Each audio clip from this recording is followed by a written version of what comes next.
હમણાં હર્ષ સંઘવીએ 4-5 મીટિંગો કરી જુનાગઢમાં સરકારી માણસો અને બધા અલગ અલગ આગેવાનો સાથે ગાંધીનગરમાં મીટિંગ કરી અને એવો નિર્ણય કર્યો કે ભવનાથ મેળામાં ગિરનાર દરવાજાથી કોઈ પણ વાહન અંદર જઈ શકશે નહીં.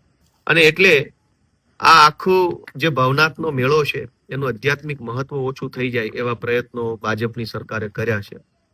તો આ કેવા પ્રકારની કુમતિ કુબુદ્ધિ ભાજપની સરકારને સૂજી છે. અને ખાસ કરીને હર્ષ સંઘવી જયારે આ આખા મહાશિવરાત્રીના મેળામાં લાઇમલાઇટમાં રહેવા માટેનું આખું આયોજન ગોઠવે છે તો એમને વિનંતી છે કે હિન્દુ પરંપરાનો તમે દાવો કરો છો, હિન્દુત્વવાદી સરકાર હોવાનો દાવો કરો છો, તો શા માટે હિન્દુ શ્રદ્ધાળુઓ હેરાન થાય, પરેશાન થાય, 8-8 કિલોમીટર ચાલવું પડે એવા પ્રકારના મનગઢંત નિર્ણયો લો છો?